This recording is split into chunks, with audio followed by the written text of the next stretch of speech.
Assalamualaikum dan salam sejahtera. Hari ini kita sambung lagi pelajaran sains kita dalam bab 8. Okey, kita sekarang dah masuk ke bab 8 dalam tajuk daya dan tekanan. Baik, hari ini kita merujuk kepada buku teks muka surat 220. Bab 8 di muka surat 220. Daya dan tekanan. Baik.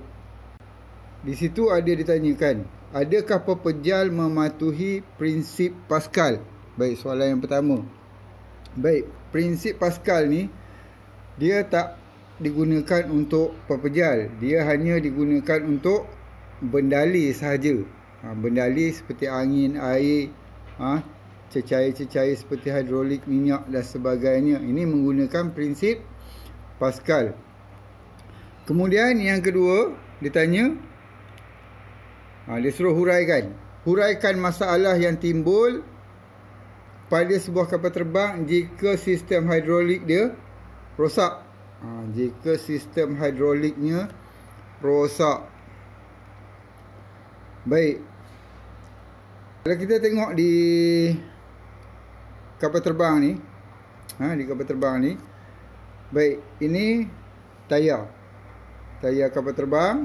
Tayar kapal terbang ni dia menggunakan sistem hidrolik. Dia boleh masuk ke dalam badan kapal terbang dan boleh keluar daripada badan kapal terbang apabila kapal terbang nak mendarat. Jadi kalau sistem hidrolik dia tidak berfungsi, rosak, maka tayar tak boleh keluar daripada badan kapal terbang dan kapal terbang tak boleh mendarat. Begitu juga dengan sayap dia ni. Bahagian sayap dia ada satu bahagian yang dinamakan aerofoil yang boleh bergerak ke atas, ke bawah untuk memastikan kapal terbang itu sama ada dia bergerak ke atas ataupun ke bawah, ya. Baik, seterusnya kita lihat di muka surat 221 buletin sains. Baik, kita tengok buletin sains ni. Baca. Pernahkah anda mendengar bunyi udara yang kuat dilepaskan daripada sebuah kenderaan berat seperti bas persiaran atau lori tangki? Lori tangki minyak semasa kenderaan tersebut hendak berhenti. Masa kenderaan tu nak berhenti, ada bunyi kuat. Ada bunyi kuat. Apa bunyi tu? Bunyi tu bunyi angin kan? Bunyi angin. Bunyi angin ini ialah sistem brek kenderaan tu. Sistem brek kenderaan itu. Yang mana kalau bas ataupun lori menggunakan sistem brek daripada udara termampat ataupun pneumatic system. Di mana sistem ini lebih cekap, berbanding dengan sistem hidrolik. Kalau kenderaan ringan seperti kereta, motosikal, ini kenderaan-kenderaan ini menggunakan sistem hidrolik. Baik, seterusnya kita lihat di muka surat sebelah, muka surat 222. Baik, tekanan dalam bendali. Konsep tekanan dalam bendali dalam suatu sistem tertutup. Dekat sebelah tu, dekat bawah tu ada gambar foto. Ni, ada gambar foto. Gambar apa tu? Kalau awak tahu, ini ialah gambar jack. kereta ataupun kenderaan seperti lori, lori yang kecil-kecil bolehlah angkat gunakan jack ini. Baik, jack ini dia menggunakan sistem hidrolik. Okey. Sistem ataupun alat ini beroperasi berdasarkan kesan tekanan dalam bendali hidrolik dalam suatu sistem tertutup. Apa dia sistem tertutup? Sistem tertutup merupakan suatu sistem fizikal di mana jirim tidak dapat masuk atau keluar dari sistem tersebut. Baik, dalam jack ni ada hidrolik. Hidrolik yang ada kat dalam tu dia tak boleh keluar, dan hidrolik daripada luar juga tak boleh masuk. Ini dinamakan sebagai sistem tertutup. Kemudian kita tengok dekat bawah ni, dalam rajah 8.1 ada sebiji botol yang ditebuk lubang ni. Tebuk lubang.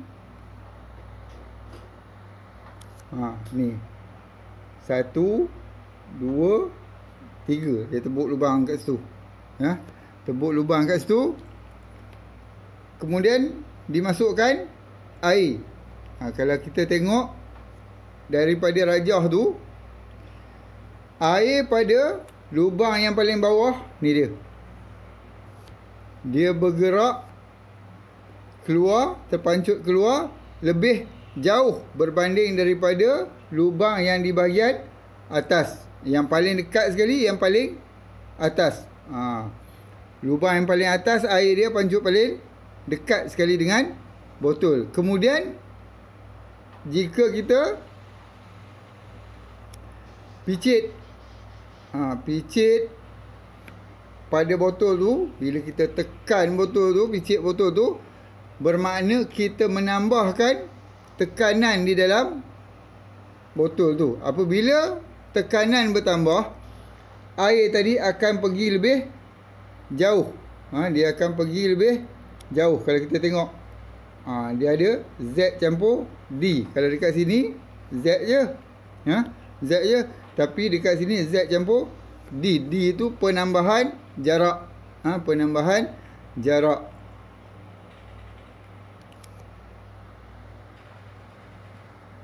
Baik, di dalam satu sistem tertutup,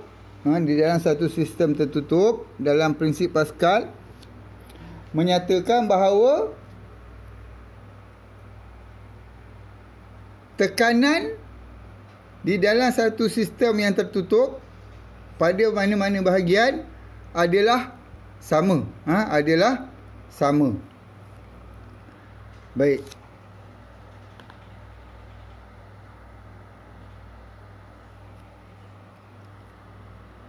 Kita teruskan di muka surat 223. Baik, prinsip operasi sistem hidrolik. Kita tengok kat bawah ni, pada rajah ni.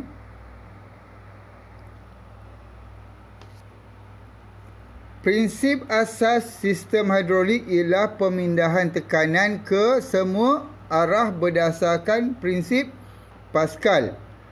Sistem hidrolik digunakan untuk membuat kerja berat seperti menghasilkan daya output yang besar untuk mengangkat beban yang berat. Baik, kalau kita tengok sistem hidrolik ini, dalam kehidupan seharian kita dapat lihat, tapi mungkin kita tak tahu. Contohnya kren. Kita biasa nampak kren angkat benda berat. Angkat benda berat. Kren tu menggunakan sistem hidrolik. Sistem hidrolik pada lori pun ada. Lori yang angkat batu tu. Bila dia angkat batu tu, dia nak punggah batu, dia angkat baket belakang dia tu. Kita dapat tengok jack daripada bawah lori tu menolak bahagian belakang lori tadi untuk mengeluarkan pasir ataupun tanah daripada lori tadi. Yang itu ialah sistem hidrolik. Baik, sistem hidrolik ni memang digunakan untuk melakukan kerja-kerja yang berat. Baik. Kita tengok seterusnya. Dekat sini.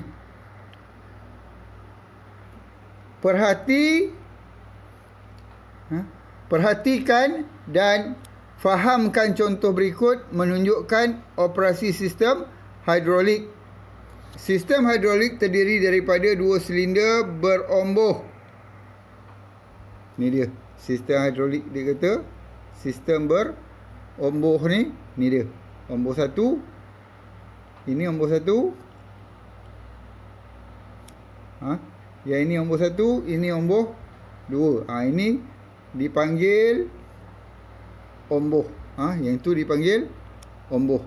Baik, sistem hidrolik terdiri daripada 2 silinder beromboh dengan luas permukaan yang berlainan. Bendalih yang lazim digunakan ialah air atau minyak. Air atau minyak digunakan kerana tidak mempunyai bentuk yang tetap dan tidak boleh dimampatkan.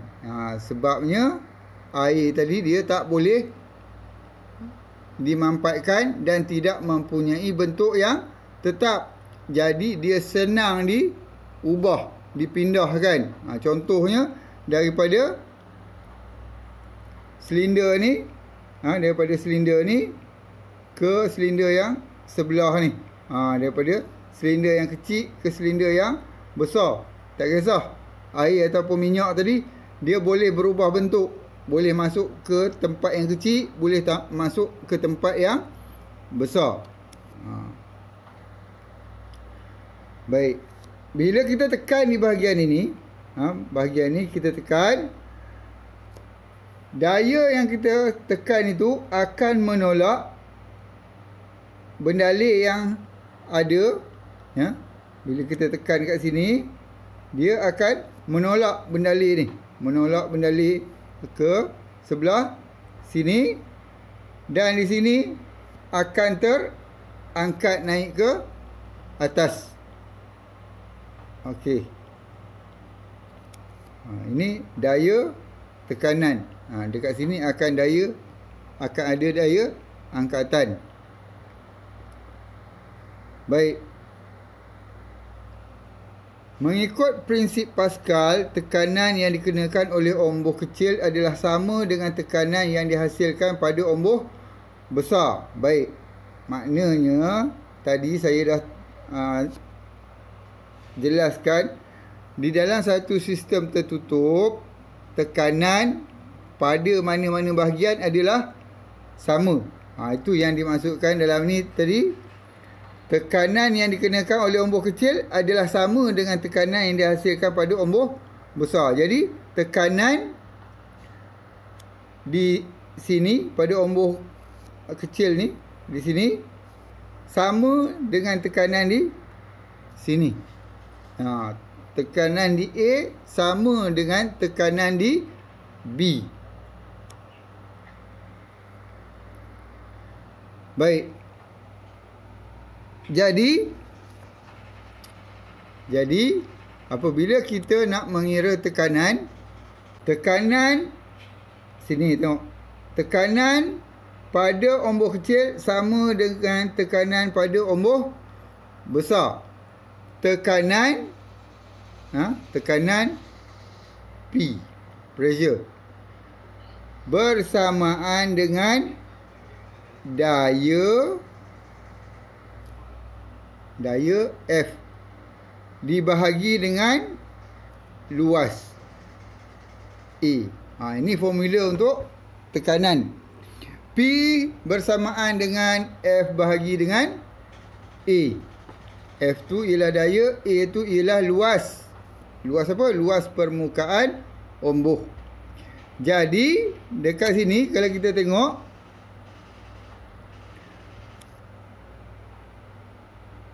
ini ialah formula tekanan bagi omboh kecil. Yang ini ialah formula tekanan bagi omboh yang besar. Jadi tekanan pada omboh kecil adalah sama dengan tekanan pada omboh besar. Jadi untuk pengiraan kita masukkan saja nilai dia. Nilai tadi dekat dalam rajah atas tadi. Ada nilai dia bagi. Ni 10N itu ialah daya.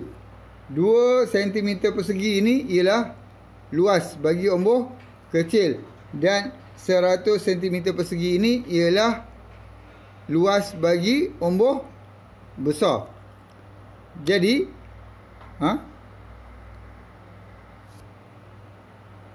daya bagi omboh kecil 10 Newton. Omboh besar tak ada. Ini yang kita nak cari. Luas omboh kecil 2 cm persegi dan luas omboh yang besar ialah 100 cm persegi. Jadi kita kira dapatlah daya keluaran ataupun daya output bersamaan dengan 10 Newton didarab dengan 100 ni dibahagi dengan 2 cm persegi. Dapat daya keluarannya ialah 500 Newton. Baik. Seterusnya kita tengok pula aplikasi prinsip Pascal dalam kehidupan harian. Baik. Sistem hidrolik diaplikasikan untuk melakukan kerja berat dengan menggunakan daya yang kecil. 3 contoh aplikasi prinsip Pascal dalam kehidupan harian ialah jet hidrolik, brake hidrolik dan kerusi rawatan gigi. Siapa biasa pergi ke klinik gigi tu, tempat yang kita duduk tu, dia menggunakan sistem hidrolik. Boleh naik, boleh turun. Baik. Kita tengok dulu sistem jet hidrolik. Baik, jet hidrolik lazimnya digunakan untuk mengangkat beban berat seperti kereta di bengkel membaiki kereta. Jet jenis ini biasa kita nampak kat bengkel je. Kalau kita cari dalam kereta tak jumpa. Yang dalam kereta tu bukan jet hidrolik. Ni biasa ada di bengkel-bengkel. Cuba operasikan sebuah jet hidrolik. Dia suruh kita operasikan jet hidrolik. Nanti kalau awak ada peluang pergi ke bengkel kereta, cubalah. Boleh minta dekat tuan kedai ataupun tuan bengkel tu nak cuba guna jet hidrolik ni. Baik, tengok kat sini. Di dalam gambar ni,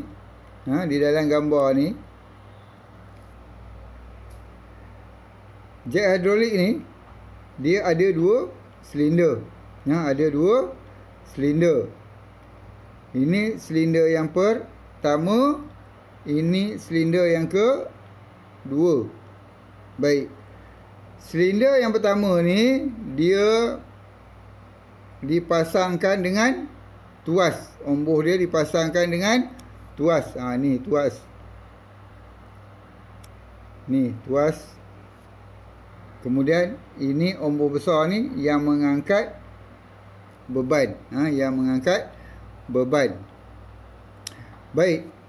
Kemudian ada satu tangki. Takungan cecair ni. Ni tangki dia lah.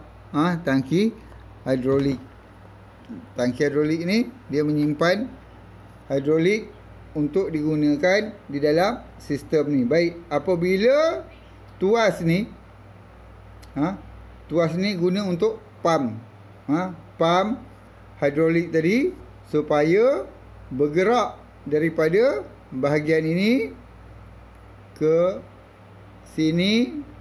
Dia bila memenuhi silinder ni, omboh besar ni akan naik ke atas.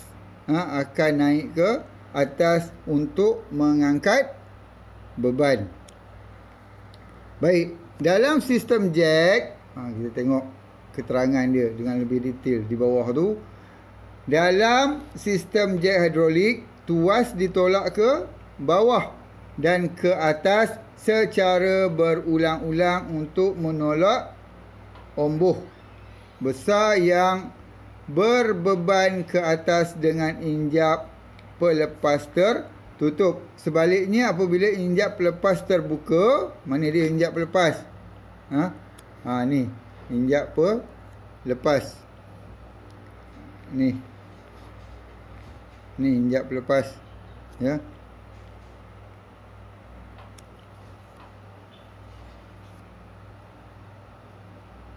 Baik. Bila nak angkat, injap pelepas ni ditutup. Injap pelepas ni ditutup. Ini injap pelepas ditutup. Apabila tuas ni diangkat naik dan turun, dia akan mengepam hidrolik. Ni dalam sistem ni ialah sistem hidrolik untuk bergerak masuk ke sini. Dekat sini kalau kita tengok ada injap, ya, ada injap sini pun ada injap. Nama injap ni ialah injap sehala. Injap sehala bermaksud hidrolik hanya boleh keluar daripada tangki ni, tetapi tak boleh masuk balik ke dalam tangki melalui saluran yang sama. Begitu juga dekat sini. Hidrolik akan bergerak masuk ke silinder ni, silinder yang besar ni, tetapi tak boleh patah balik ke belakang. Ini dinamakan sebagai injap sehala. Baik. Injap pelepas ni ditutup. Injap pelepas ditutup. Baik, apabila injap pelepas ni ditutup, hidrolik daripada dalam ni tak boleh keluar ke daripada silinder ni untuk masuk ke takungan cecair. Jadi, apa berlaku? Hidrolik dipam masuk ke sini, dia akan mengangkat omboh ni naik ke atas. Kemudian apabila injap pelepas ini dibuka, ya, hidrolik akan masuk ke takungan ataupun ke tangki, menyebabkan omboh besar ni kembali turun. Ya, dia akan kembali turun. Baik, saya harap dah fahamlah berkenaan dengan jet hidrolik ni, ya.